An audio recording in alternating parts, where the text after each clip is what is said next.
Dicen que Chile siempre ha sido un refugio de capitales en toda Latinoamérica.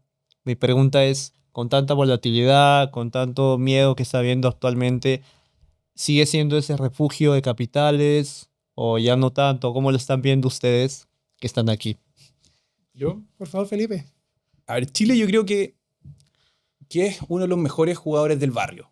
¿Ya? Un barrio Sudamérica es difícil, sobre todo para los capitales. Eh, pero Chile yo creo que es un buen player para esto. Ahora bien, la decisión de dónde invertir no es solamente en Santiago o Lima. No, ahora los capitales compiten con Santiago, Lima, Lisboa, Miami, Singapur, Panamá. Entonces, si bien Chile es un buen lugar, los inversores hoy día buscan predecibilidad tributaria y además leyes estables, un gobierno Estable también. estable. Entonces, hay hartos capitales aquí en Chile y yo creo que se va a seguir profundizando mientras la parte tributaria sea estable y los gobiernos también permanezcan con una legalidad y con una regularidad en la parte de leyes estable también. Así que eso es lo que yo creo por ese lado. Raúl. Aprovechando que tocó el tema tributario, Raúl, Wow. ¿cómo lo ves tú? Mira, a ver, Chile todavía sigue siendo un país competitivo desde el punto de vista de los macronúmeros, ¿cierto? Sí. Un lugar con bastante seriedad desde el punto de vista tributario. Tenemos todavía certeza jurídica en muchos puntos, en lo civil, lo ambiental, lo regulatorio y también en lo tributario. Y como decía Felipe, efectivamente, nosotros dentro del barrio, en donde nos Claro. toca jugar y participar, prácticamente seguimos siendo uno de los países en donde se busca profundizar en distintos tipos de inversiones, mercado capitales, mercado inmobiliario. Por lo tanto, te diría que aún Chile es un muy buen lugar para invertir. De hecho, hace poquito Diario Financiero sacó ahí una noticia acerca de la importancia, disculpa, acerca de la inversión, la profundidad de la inversión inmobiliaria en Chile, ¿ya? Tenemos fondos de inversión, family office, construcción, que todavía hoy día está metiéndole plata directamente a este mercado. Y tenemos un mercado, digámoslo, desde el punto de vista económico profundo, desde el punto de vista del crédito, el préstamo para las personas internas. Inversionistas extranjeros, bueno, nosotros del año 2014 en adelante hemos tenido bastantes cambios y variaciones desde el punto de vista de las normas tributarias, ¿ya? Las tasas de impuestos corporativos subieron bastante.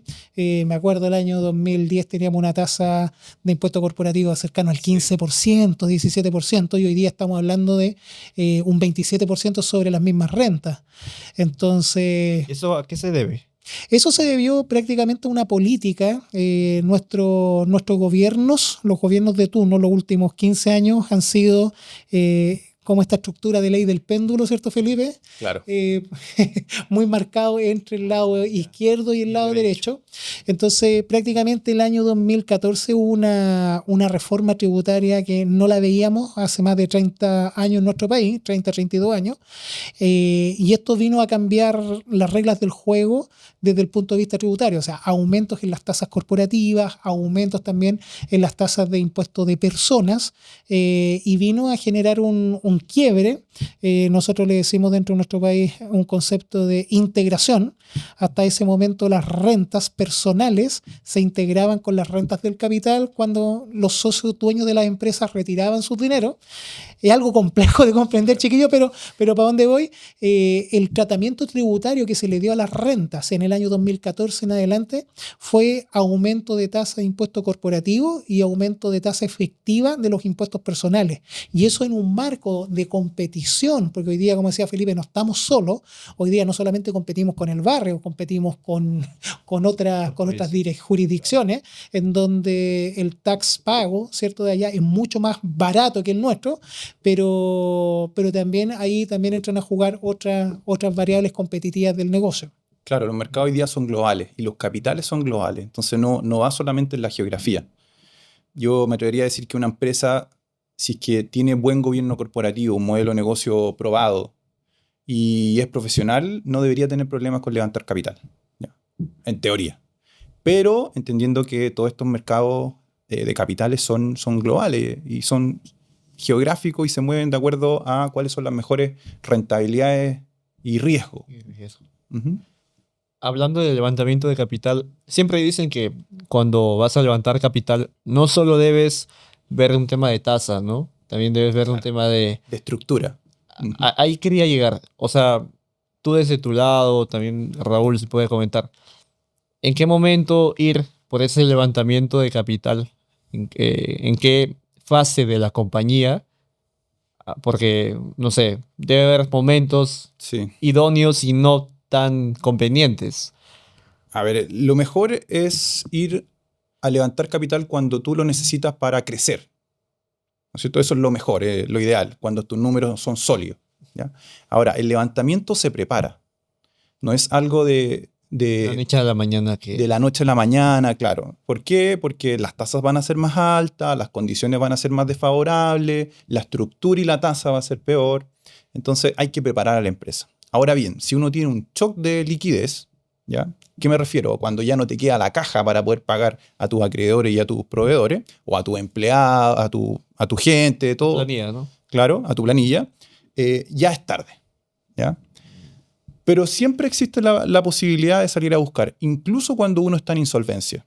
Y hay un mercado diferente de family office, de fondos, de inversionistas privados, que dan esa facilidad de poder salir a buscar recursos cuando uno está en insolvencia. O sea, no hay un momento correcto, pero cuando uno lo necesita, hay que hacerlo y hay que prepararse para eso. Claro, porque levantamiento de capital, family office, todo lo que me has mencionado es muy distinto a la banca. Claro, en general la banca, y no sé cuál va a ser tu mirada, Raúl, pero por lo menos yo creo que la banca mira hacia el pasado, cómo han sido tus rendimientos, cómo han sido tus ratios, cómo han sido tus flujos, tus pagos.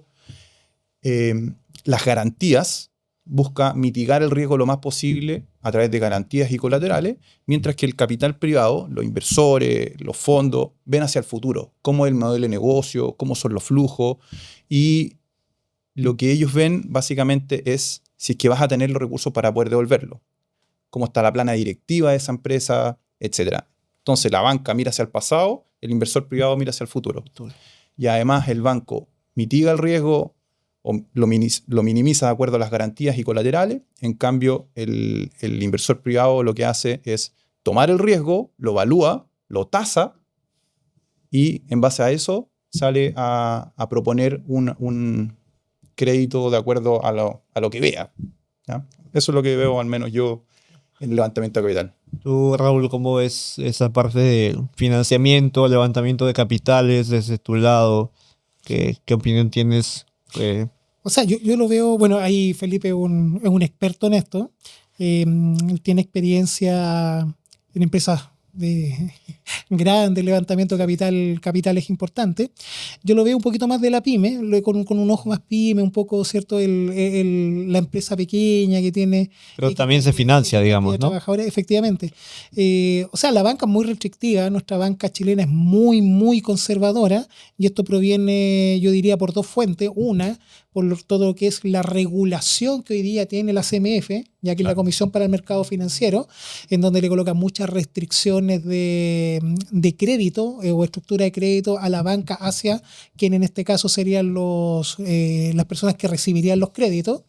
Y en este caso nuestra banca mira dos variables, el flujo y la garantía. O sea, tú puedes tener una garantía gigante, pero si no tienes flujo no te va a prestar, independiente que tengas una garantía en ladrillo importante, ¿ya? Y me refiero a eso, mundo inmobiliario.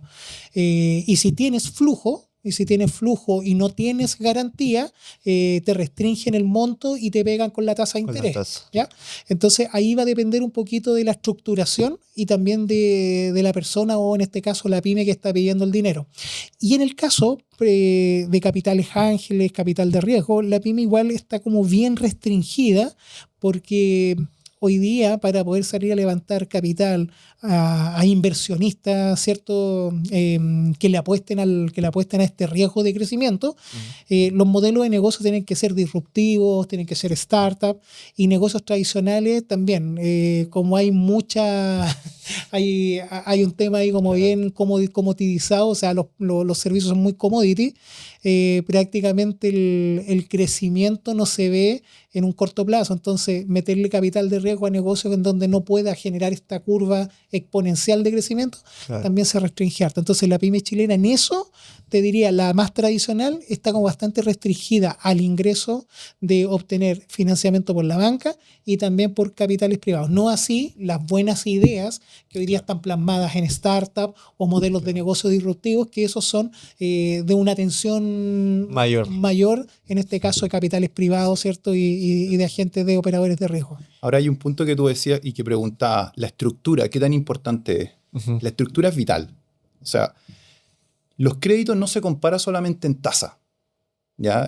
La tasa es una cosa de una variable. Un ingrediente, claro, un ingrediente de la sopa, por así decirlo. Tenemos muchas más cosas. Está cuándo se paga, la amortización, cuál es el periodo de gracia, cuál va a ser los colaterales, los covenant, todas las cosas que uno debe cumplir en ese riesgo de cumplir en el crédito, me refiero. Claro. Entonces, la tasa no lo es todo. ¿Ya? Por ejemplo, si tú tienes una garantía inmobiliaria de 10, ponle la moneda que quieras, de 10, y tú vas a pedir 4 o 3 o 2, podrías garantizarlo con esos 10. Si tú tienes uno de 20, también a lo mejor te podrían pedir ese de 20, pero ahí lo estarías garantizando 5, 6, 7 veces. Entonces, podrías ese monto de 3 que vas a pedir garantizarlo con algo de 6, 2-1, o ya 3-1, dependiendo del riesgo y la espalda que tenga. Entonces, efectivamente, la tasa es una cosa de todas las variables que tienes que controlar y saber negociar cuando vas a pedir un crédito. Podrías perder tu negocio o tu empresa por un crédito muy pequeño, por no poder cumplir. Entonces, es muy importante la negociación con la persona o la cara o la entidad que está al frente. ¿Tú dirías que es más fácil negociar una tasa con un inversionista privado o con la banca? Depende. La banca ve historia, por lo tanto, arriba de la mesa tienes que tener bien claro cuál es tu EBITDA y cuál es tu estructura patrimonial. Y en ese caso la banca es súper, en este caso, tajante y te dice, si no tienes flujo ni garantía, vuelva el próximo año con su balance y espero que le vaya bien, no sé dónde va a sacar la plata.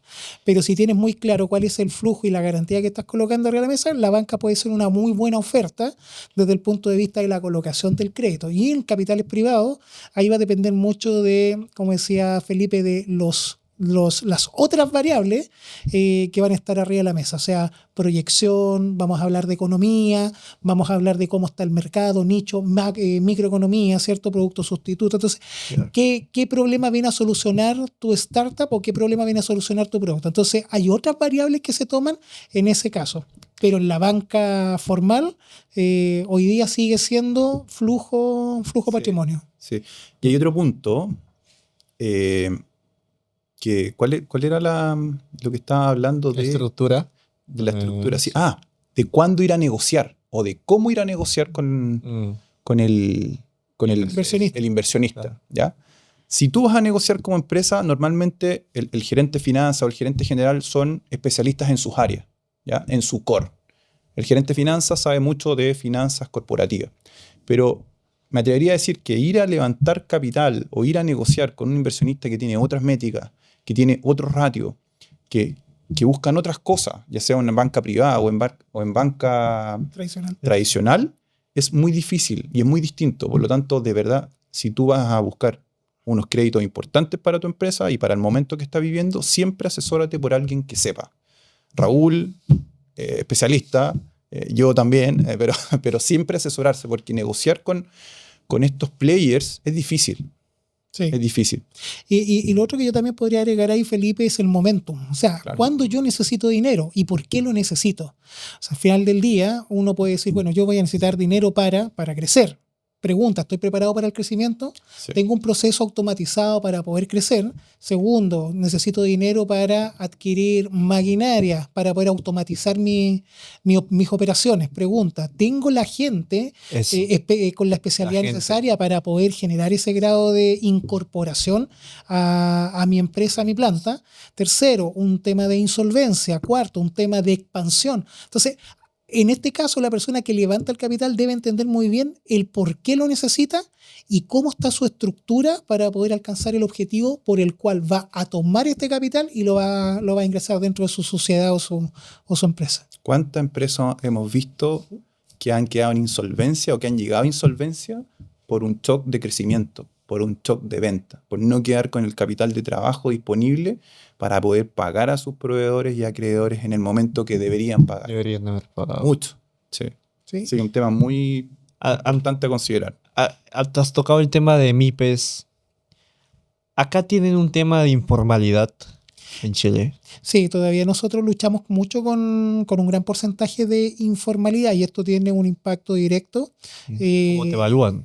O sea, ¿O no? sí, desde el punto de vista del levantamiento de capital, obviamente que sí, hay un tema de evaluación, porque hoy día todo el sistema está conectado. Nosotros, desde el punto de vista tributario, que es una de nuestras fuentes principales de información para poder contrarrestar la información que te presentan los emprendedores o las MIPES, ¿cierto? Claro. A los distintos actores del crédito. Uno de los puntos de evaluación es cómo estas empresas declaran sus impuestos o declaran sus ingresos al ente fiscalizador que en nuestro país se llama el Servicio de Impuestos Internos. Entonces, cuando tú no estás formalizado, no tienes una sociedad o no tienes una entidad jurídica y no has hecho este inicio de actividades dentro del Servicio de Impuestos Internos, prácticamente esa validación no existe. Y cuando tú vas a solicitar crédito o dinero para poder ampliar tu negocio o sacar adelante tu negocio, no está el contrapeso que es el pago del impuesto y la información dentro de las bases. Entonces, inmediatamente eso te cierra la puerta para poder salir a buscar un crédito. Ahí es donde las personas acuden al crédito personal, se endeudan de forma personal y posteriormente toman el dinero y lo alojan, ¿cierto? A su empresa o alguna inversión que tengan. Que eso es totalmente equivocado, ¿no? Desde el punto de vista de los negocios, sí, porque estás ocupando un crédito, digámoslo así, Felipe, de corto plazo, un crédito de consumo que tiene una tasa de interés muy alta en comparación a un crédito capital de trabajo, un crédito FOGAPE. Nosotros acá en Chile, uno de los puntos que tiene el Estado es que para todas las pymes tiene un crédito que se llama FOGAPE, ¿ya? Y este crédito, no me acuerdo la sigla, no sé si te acuerdas, Felipe, ¿ya? Pero prácticamente cuando tú eres una empresa y necesitas dinero, si no tienes garantía, el Estado se presta como aval, como garante de ese crédito para que te lo pase el banco. Si tú no pagas, el Estado paga por ti, ¿ya? Pero obviamente igual tienes que dejar las garantías de por medio. ¿Pero qué te quiero decir con eso? Que el Estado, una forma de fomentar la formalización y el acceso al crédito a las empresas más pequeñas que no tienen garantía es a través de estas garantías FOGAPE o FOGAE que se utilizan en estos tipos de créditos. Ahora bien, ¿es un error? Sí, porque tú pones tus activos al servicio de la empresa y los garantizas, pero por otro lado es la alternativa que tiene. Entonces, no le queda de otra tampoco. Cuando no queda otra, hay que poner todo y hay que atacar al papá, a la mamá, a lo que sea para poder emprender. Friends and family, ¿no? Family, friends and fools. Pero, bueno, en Perú veo que la situación está un poco parecida. También conozco personas que se endeudan créditos personalmente para su negocio y como tú mismo dices, no queda de otra situación.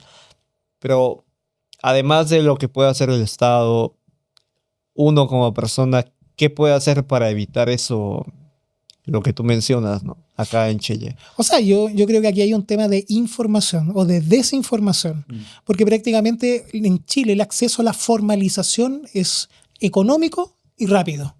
Nosotros hoy día, para constituir una empresa, si yo es que quiero desarrollar algún tipo de negocio, tengo una modalidad que se llama Empresa en un Día, que es un sistema electrónico se llama Empresa en un Día porque todo el proceso de formalización prácticamente dura un día, ¿ya? Entonces yo puedo constituir una sociedad que es un tipo jurídico, que me va a ayudar a utilizar, me va a ayudar, ¿cierto?, como cortafuego. En este caso, las entidades jurídicas o la empresa lo que busca es separar los patrimonios, el patrimonio de la persona natural versus el patrimonio que yo voy a colocar en riesgo personal al negocio que voy a ejecutar. Entonces, esta sociedad, a través de esta plataforma, yo la puedo estar constituyendo hoy día en la mañana, y prácticamente en la tarde puedo tener RUT, que es el rol único tributario que te da el Servicio de Impuesto Interno para poder empezar a hacer actos de comercio. Inicio actividades al segundo día y el tercer día estoy facturando, dependiendo si cumplo con la normativa que en este caso el ente fiscalizador me coloca. Pero la formalización para nosotros hoy día, con este sistema, prácticamente nos agilizó todo el proceso de formalización que antiguamente podía durar fácilmente un mes o 45 días. Entonces hoy día eso lo bajamos a una línea de tiempo de un día, y muchas veces lo que sucede es que la gente, al no entender cómo funciona el mundo de los negocios y el mundo de los impuestos, para ellos es mucho más fácil y simple comprar y vender. Claro. ¿Ya? Actuar en negro, como se dice. O trabajar en negro, pero cuando tú trabajas formal, de una u otra manera debes comprender cómo es el sistema de la formalidad. Tú compras, eso tiene un IVA asociado a la compra; tú vendes, eso tiene un IVA asociado a la venta, claro, y el diferencial es el monto que tú pagas. Pero si tú dentro de tu estructura de costos consideras que ese gasto no es tuyo y ese costo, ¿cierto?, es del consumidor final, prácticamente a ti como emprendedor no te va a costar un flujo, no te debería costar un flujo de caja a tu bolsillo, sino prácticamente el recargo es sobre el cliente final, que es el consumidor del producto o del servicio. Entonces, como eso muchas veces se ignora, prácticamente las personas dicen lo siguiente: oye, yo compro en 10 y vendo en 20. El diferencial es mío. Entonces, no consideran IVA, no consideran renta, impuestos específicos. Entonces, ¿qué es lo que ocurre? Esta línea de formalización que controla el Servicio de Impuestos Internos prácticamente es una restricción a lo que yo voy a ganar. Pero si yo entiendo el negocio, no es una restricción a lo que yo voy a ganar, sino prácticamente el Estado debe recibir lo que por ley está establecido. Pero a mí lo que me significa formalizarme y tener mi información en las bases de datos del servicio es que este negocio, y eso es lo lindo de los emprendedores, que saben cuándo empieza su emprendimiento, pero no saben cuándo va a terminar, y esto puede ser una escalera ascendente o la construcción de un hoyo bajo, ¿ya? Pero lo lindo del emprendedor es que ese espíritu, esa fuerza, esa gana que tiene de salir adelante, lo va a llevar en algún momento a escalar. Y cuando llegue ese momento, si no tiene el capital en su bolsillo, va a necesitar el apoyo y el apalancamiento de un tercero. Y si no está preparado para eso, su negocio comienza a caer en una ralentización tendencial y en algún momento curva hacia abajo. En cambio, si tiene el capital, si tiene la fuerza del apalancamiento, tiene un buen modelo de negocio, tiene una buena estructura de proceso, si a eso se le agrega el capital, la curva de crecimiento puede hasta en un momento hacerse exponencial.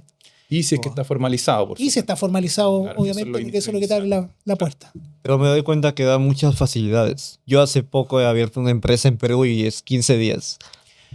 Así que... Igual es rápido. Claro, pero a diferencia de un día, es bastante más ágil, no digo, por ahí. www.empresaenundia.cl. Registro de sociedades y empresas. Y empresas. El IVA es como el IGB en Perú. Sí, el valor agregado. Sí, el impuesto al valor agregado es el adicional que se le aplica a los productos. Al final, la agregación de valor. Al final del día es un tema de capacitación más, o sea, de las empresas que no están tomando esa capacitación para mejorar o levantar capital. Sí. Yo te diría a las personas, es un tema de aprendizaje y también de fomentar por qué es bueno formalizarse y cuáles son los beneficios de esto. No sé, ahí, Felipe, ¿cómo tú lo has visto? Cultura financiera, nos falta conocimiento, educación en los colegios también, de saber qué es una tasa de interés, qué es una empresa, qué es el IVA. Entender que el IVA no es un cobro a la empresa, ¿ya? Sino que lo recauda y lo entrega. Soy un agente retenedor, ¿no? Es un agente retenedor, efectivamente. Entonces, hay mucho desconocimiento en esto y hay muchas bondades para el emprendedor también cuando se formaliza y que puede alcanzar escalas que él nunca pensó. Entonces, obviamente trae responsabilidades, como todos los poderes, pero es bueno formalizarse. Acá, Raúl, mencionaste que un emprendedor puede comenzar su camino hacia arriba o O hacia abajo. hacia abajo. Ambos han asesorado empresas o empresarios.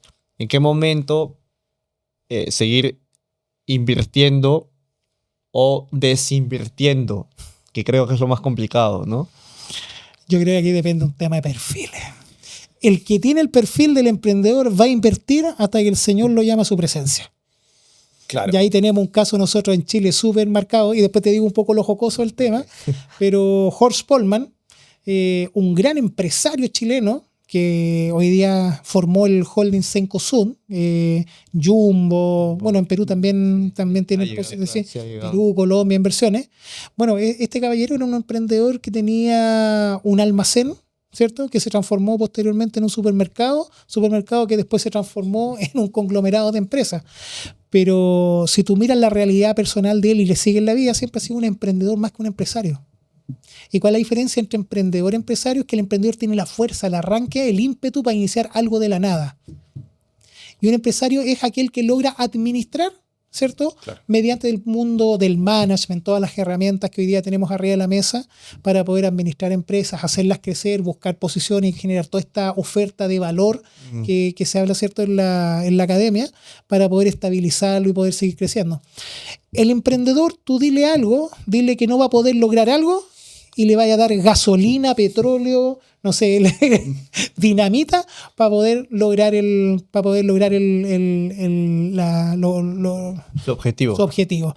En cambio, las personas que se dedican, ¿no?, mundo ejecutivo, ¿cierto? O más corporativo, prácticamente son mucho más, en este caso, más sólidos en los análisis. O sea, si hay una posible insolvencia el día de mañana, ellos van a buscar una posición, ¿cierto?, de si el negocio puede seguir o no, va a analizar el mercado y todas las variables, y si la respuesta es no, ellos van a hacer, ¿cierto?, una estrategia para poder dejar de desinvertir, ¿cierto?, como lo plantea Fernando, y de esa manera poder recuperar el capital y posicionarlo en otros lugares. Yo creo que diste en el clavo con el tema del perfil. ¿Ah? Porque efectivamente, no voy a separar entre emprendedor y empresario, pero un negocio, mientras sea sostenible, puede ser salvable. ¿Ya? Si es que el modelo de negocio es bueno, conviene seguir, aunque uno quede en insolvencia. ¿Ya? Porque existe la oportunidad de salir de esa insolvencia, de ese momento de iliquidez. Pero el modelo de negocio y la empresa tiene que ser sostenible. Ahora, muchas veces no se hace ese análisis. Y se sigue invirtiendo y el emprendedor sigue dándole y dándole y dándole. Entonces, hay que parar. Y la verdad que nos cuesta salir del bosque, mirar desde arriba y decir, mira, ya es momento. Es momento, costo hundido. Y sigo por mi siguiente emprendimiento. Pero efectivamente hay que hacer ese stop, mirar hacia adelante y decir, a ver, lo que tengo, ¿es sostenible o no? Y muchas veces esa mirada no te la da el propio emprendedor o el propio empresario, te la da un asesor. Sí. Claro, porque está el sesgo, está el ego, que la persona que no ha quebrado o no ha estado en insolvencia no sabe lo que es eso, porque uno quiere seguir y continuar y levantarse, y me dijeron 1000 veces que tengo que continuar. Entonces, muchas veces viene de un tercero que dicen, a ver, ¿tu negocio es sostenible en el tiempo? ¿Sí o no? Y ahí está la pregunta. Porque también viene un tema emocional, ¿no?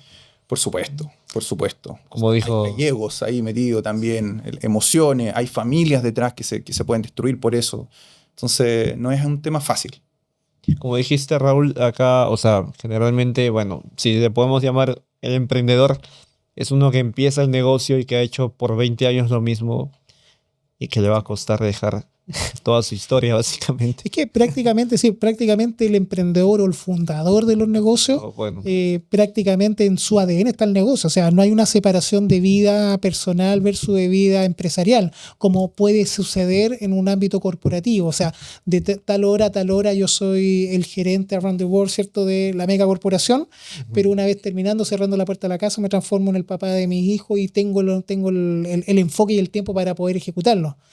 El emprendedor eso no lo puede hacer, o sea, tiene que hacer eso siendo el dueño de su emprendimiento, siendo el fundador de su empresa. Entonces, ahí es donde hay una separación. Por eso yo digo, los roles. Yo cuando me toca asesorar a clientes, yo trato de un poco de leer un poco a la persona que tengo al frente. Porque este fundador, este emprendedor, lo que está buscando es el cumplimiento del objetivo. Y ahí es donde se me viene una frase de Churchill que dice que una persona exitosa es un continuo fracasado que siempre se ha logrado, que siempre se ha parado en la vida. Entonces, prácticamente el emprendedor y el fundador lo que te busca es eso. A pesar de los fracasos, siempre me voy a levantar porque mi objetivo y mi fuerza y todo lo que yo estoy tratando de hacer va en función a cumplir el objetivo. Y una vez que lo cumplo, es en ese momento en donde recién la persona puede hacer esa bajada. En cambio, cuando tú hablas de negocios corporativos, gobiernos corporativos, los negocios ya están más, las áreas de los negocios están más maduros. Claro.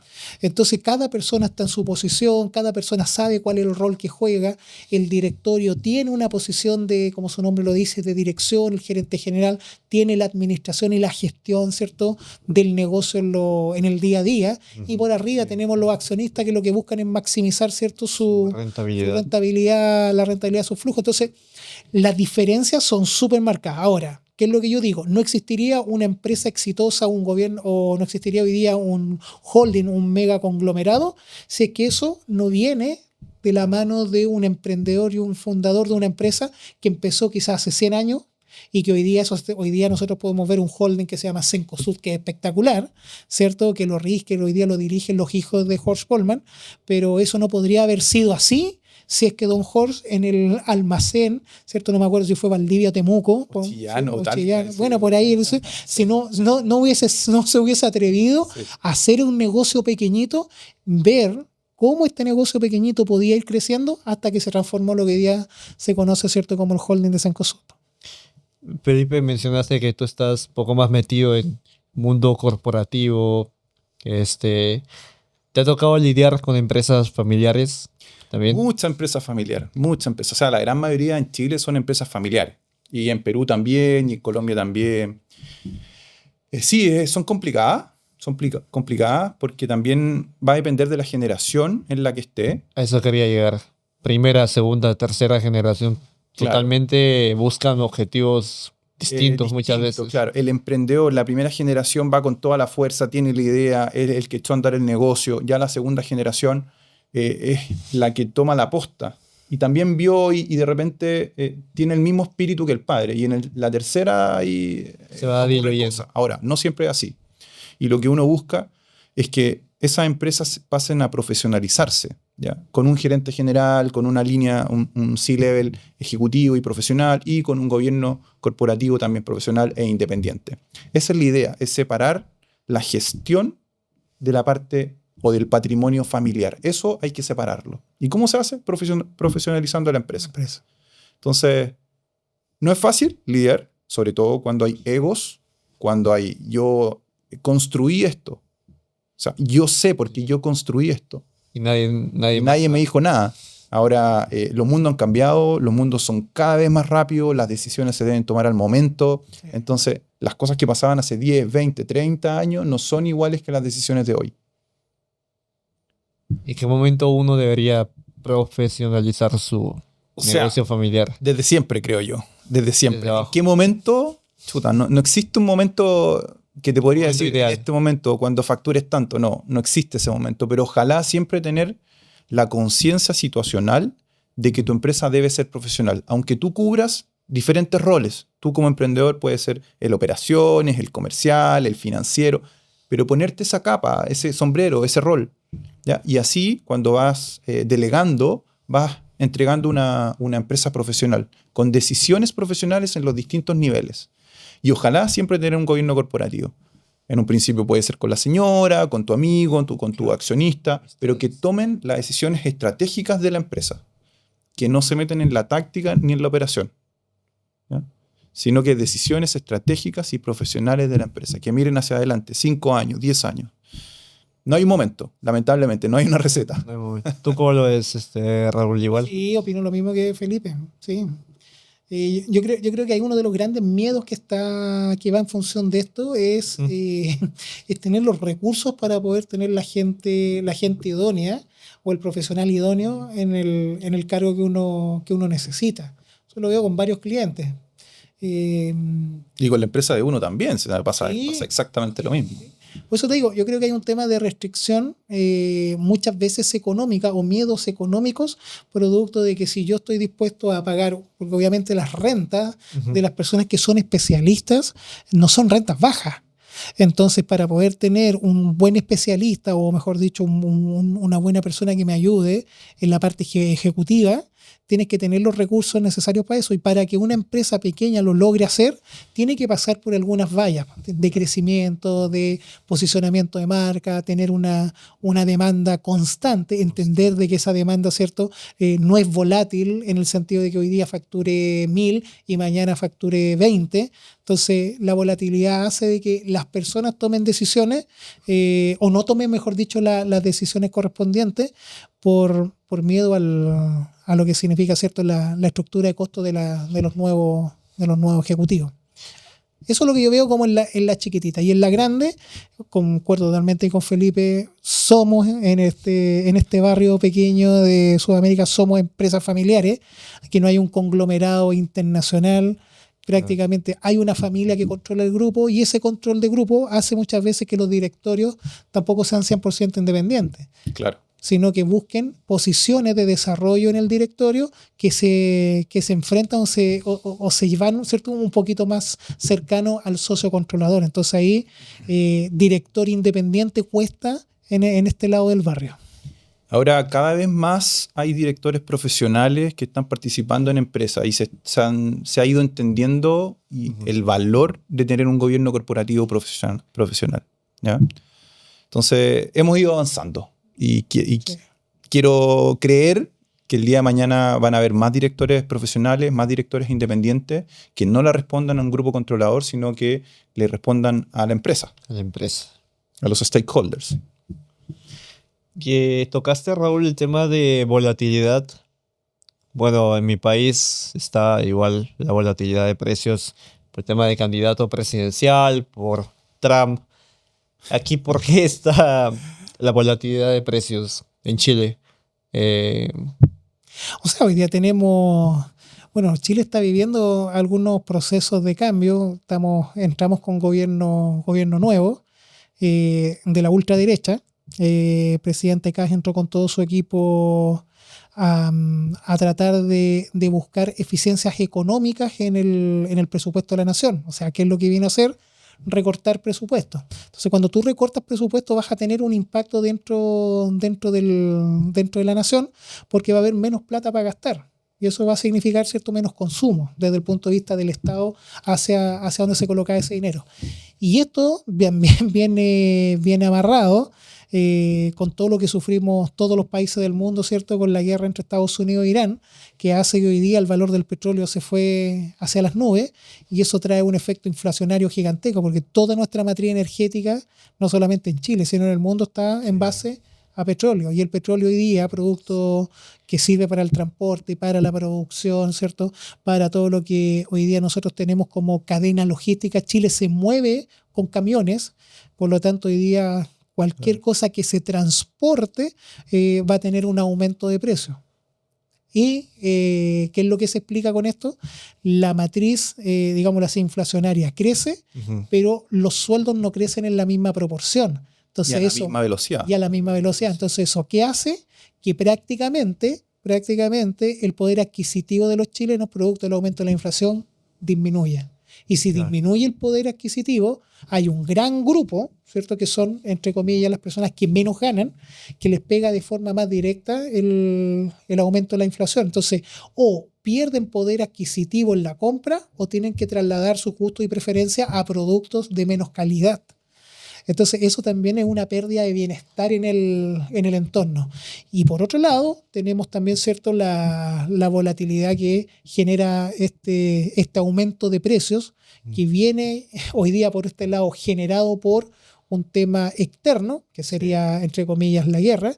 Y por otro lado, Chile hace muchos años que el crecimiento está estancado. Nosotros el año pasado cerramos con un crecimiento del 1.8, Felipe. Sí, 1.8. 1.8 de crecimiento económico. Entonces, si crecemos a bajas tasas y la inflación, por otro lado, está creciendo producto de factores externos, prácticamente el bienestar interno ¿cierto? Tiende a disminuir poder adquisitivo o a bajar a productos de menor calidad, y eso le pega directamente al bienestar de los chilenos.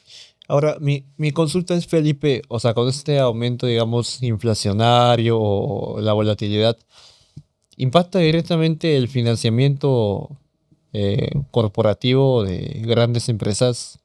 ¿Cómo lo estás viendo desde A tu ver, lado? sí, o sea, todo sube, por supuesto, Ujú. la inflación sube, pero me atrevería a decir que no se ve tan directamente relacionado con las tasas de los créditos, ¿ya? ¿Por qué? Porque va relacionado también a cada negocio que se evalúa.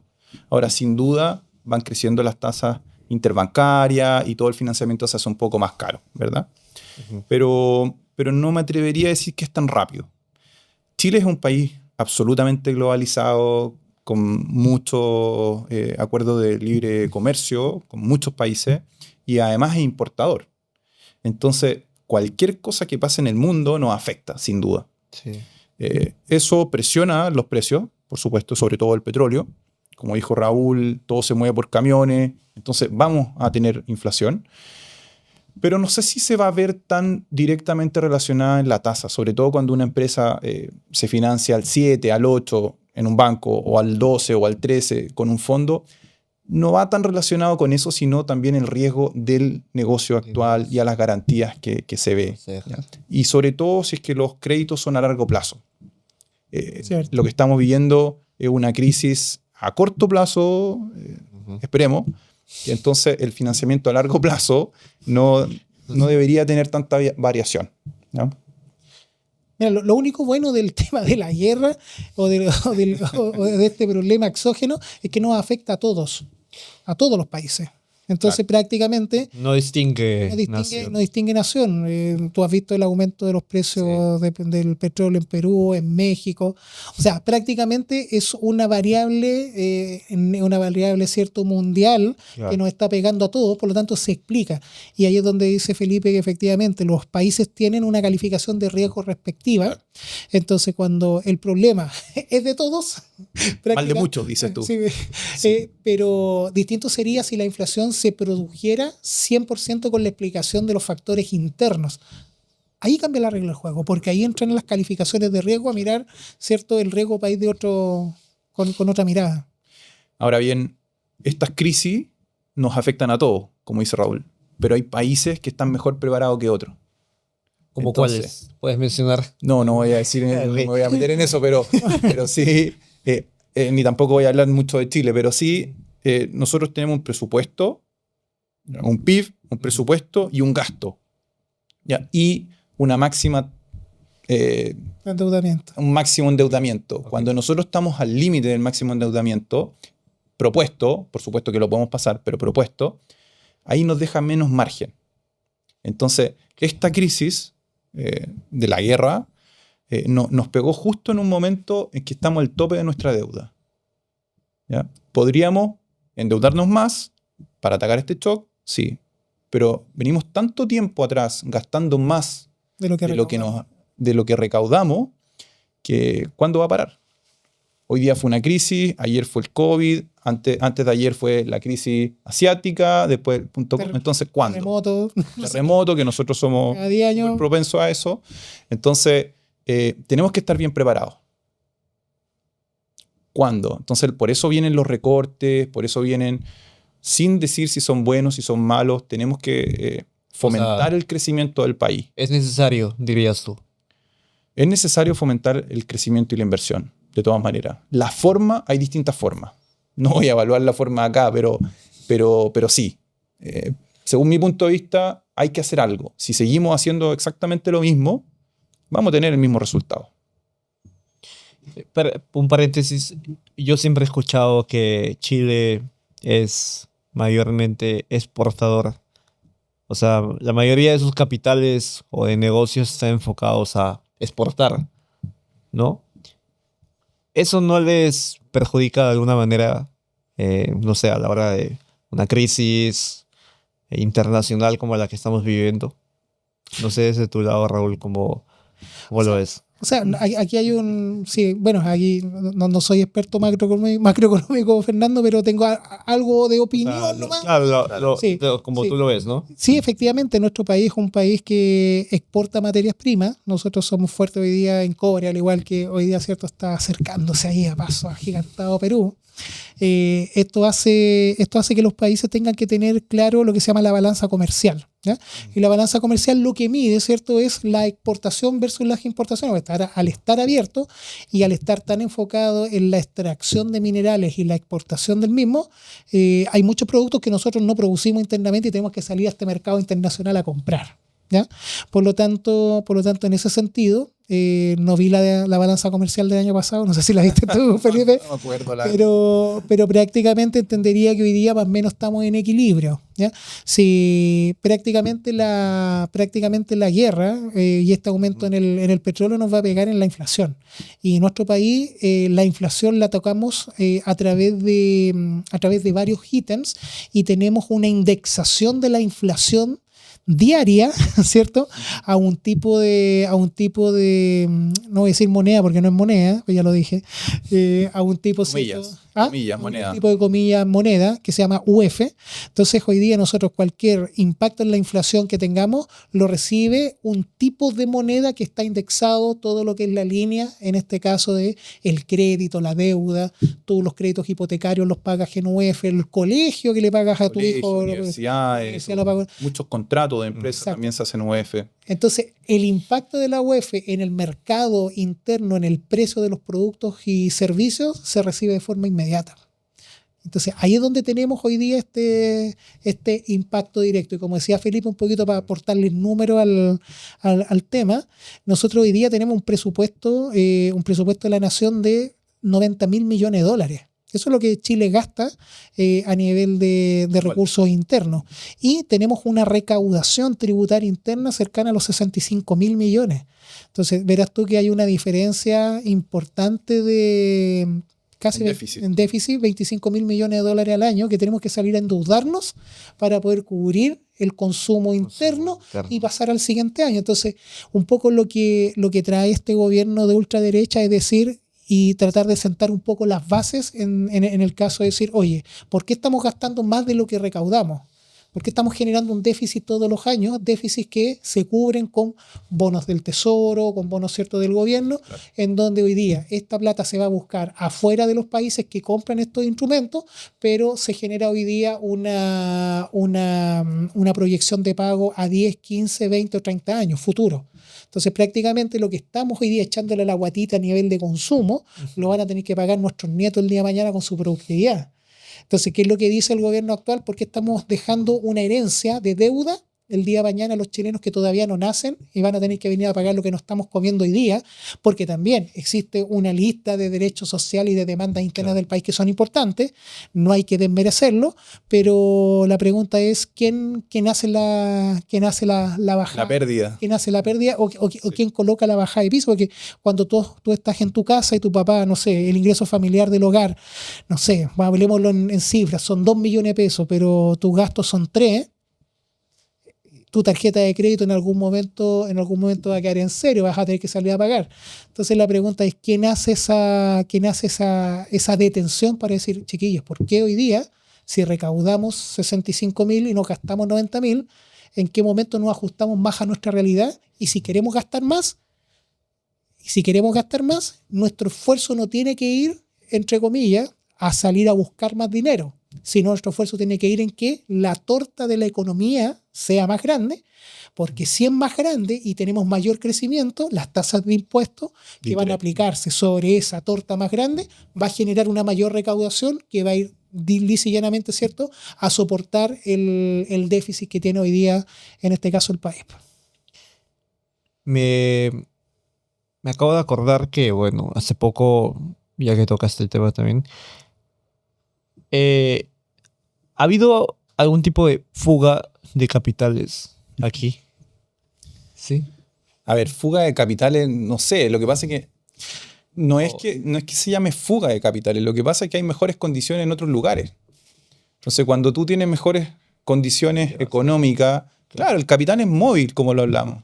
Entonces, ¿dónde tienes una mejor regulación a una menor tasa y puedes obtener una mejor rentabilidad?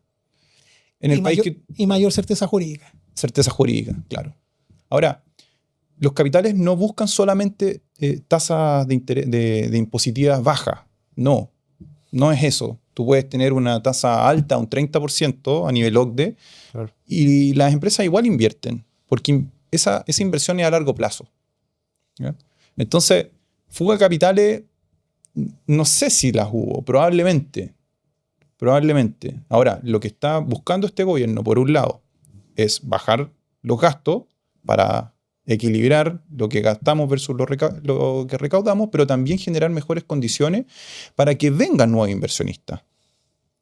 Y se genera un crecimiento. Al final, el crecimiento es el que genera trabajo, el que genera inversión, el que genera nuevas empresas, y al final eso va con mejores sueldos, mayor consumo y la economía crece.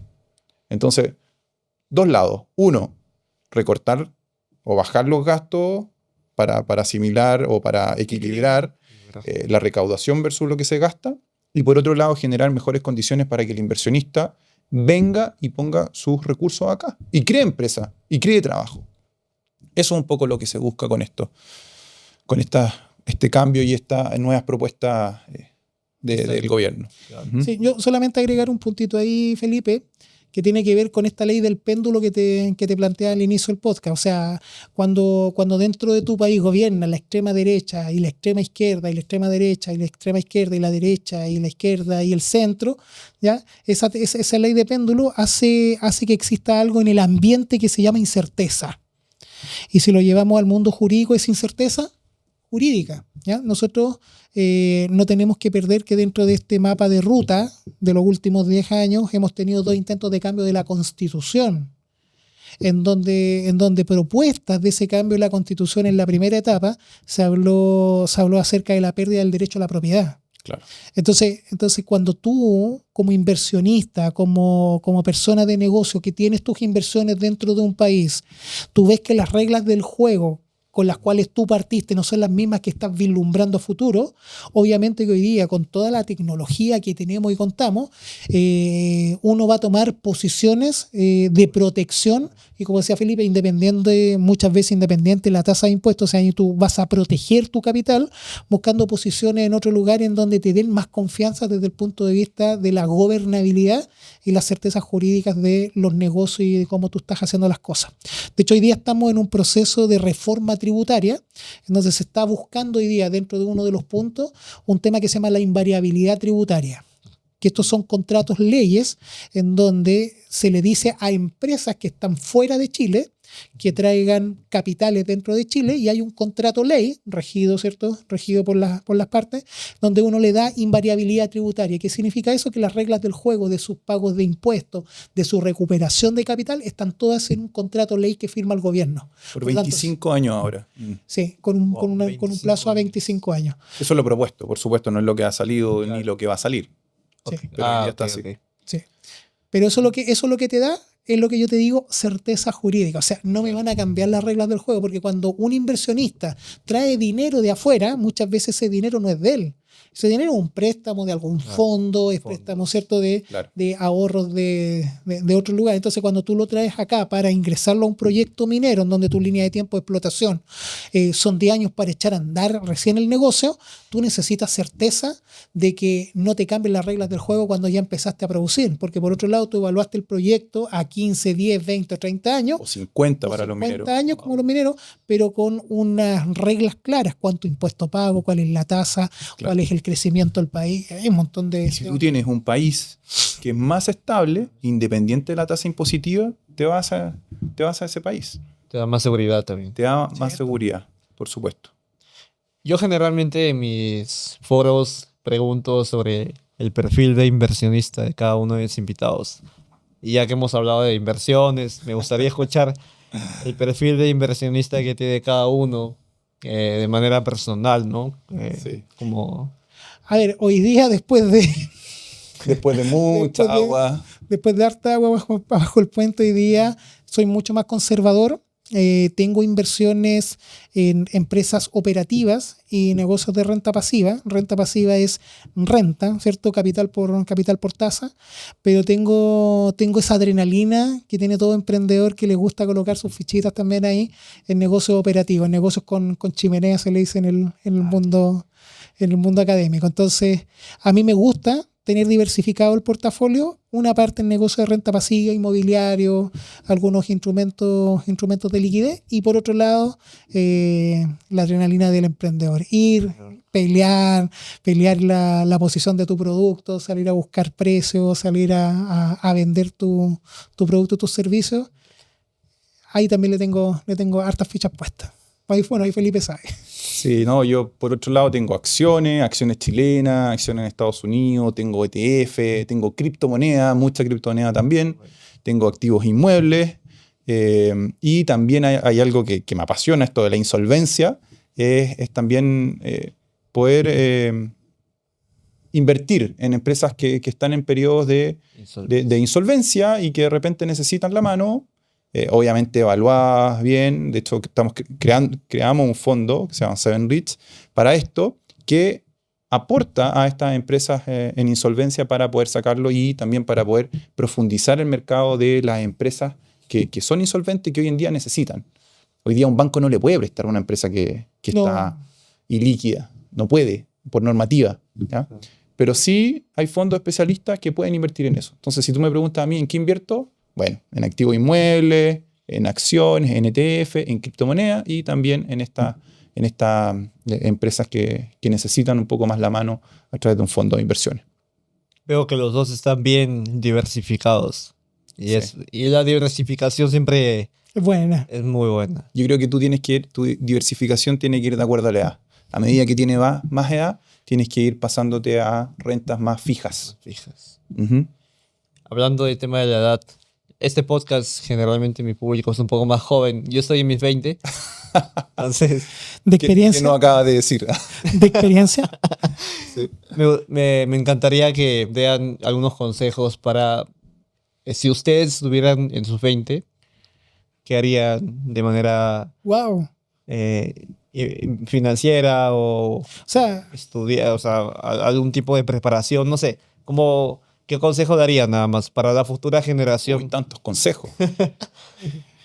mira, yo no quedé pelado por genética, sino que de estrés. No. A ver, si yo tuviese que volver atrás y darme un consejo a mí mismo, yo creo que me diría, aprende a fracasar lo antes posible. O sea, mientras más joven fracases, más rápido vas a poder salir y vas a poder tomar la experiencia de ese error. Obviamente las herramientas sirven, chiquillos, tenemos que aprender de muchas cosas, vivimos en un mundo y en una era en donde lo que manda hoy día es las finanzas, el dinero. Si yo no sé hoy día cómo trabaja el dinero, cómo utilizar el dinero, prácticamente voy a ir, ¿cierto?, de -5 a comparación de personas o niños que sus papás le enseñaron respecto de estas materias. También entender la economía, cómo funciona la economía, la oferta, la demanda, chiquillos, eso hoy día yo me diría, eso apréndelo como paso fundamental.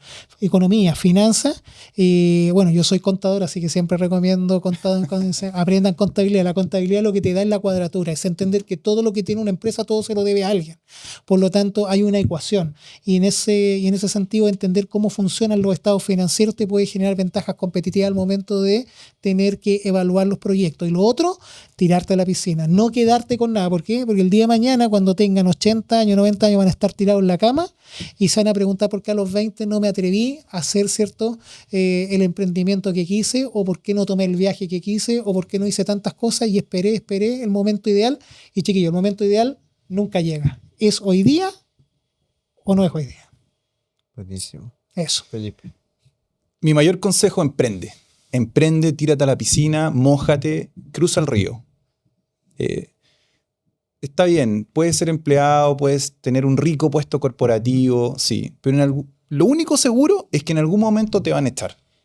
Entonces, cree en ti, emprende, ten tu trabajo de lado, ten tu emprendimiento por el lado, me refiero, y cree en ti y estudia, porque hay algo que siempre nos va a faltar, Sí. es saber más. es saber de finanzas, todo lo que dijo Raúl, absolutamente de acuerdo. Los negocios hoy día cada vez son más financieros.